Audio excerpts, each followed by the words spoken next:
When Emily Carter opened her eyes that morning, she didn't recognize her own bedroom, but far worse, she didn't recognize her own voice. Emily Carter, a 32-year-old librarian from Vermont, lived a life so ordinary it was almost quiet to a fault. She preferred used bookstores to parties, handwritten letters to texts, and old folk songs to anything modern. But nothing in her peaceful life prepared her for the morning of March 18, 2017. The day she woke up speaking a language no one alive had heard in centuries. It began with a scream. Emily stumbled out of bed, gasping as if she had been running for miles.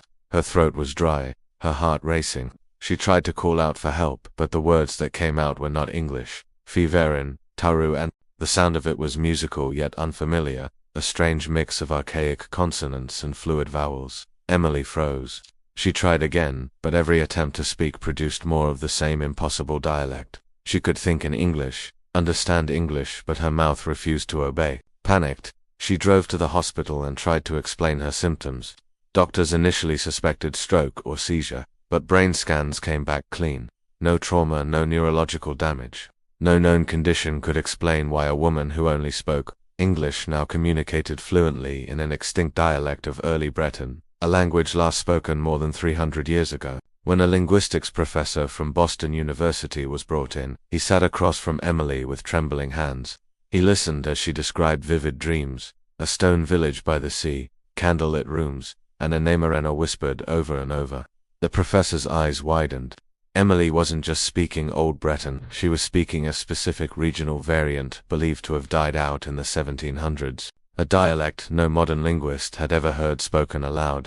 But Emily had no explanation. She had never been to France, never studied Celtic languages, never even heard the dialect existed. As days passed, her memories grew stranger. She described flashes of another life, people dressed in wool cloaks, ships carved with spiral symbols, a woman singing by a fireside. Sometimes Emily wept, saying she missed faces she couldn't name. Doctors called it a rare dissociative event. Linguists called it historically impossible. But villagers in her hometown whispered something else. Reincarnation, walk-ins, ancestral memory, a voice speaking across time. 3 months later, Emily vanished. Her car was found near the coastline, keys still inside, footprints leading toward the cliffs, and then stopping abruptly. No body was recovered. Only a final message, scribbled inside her journal in the same ancient dialect.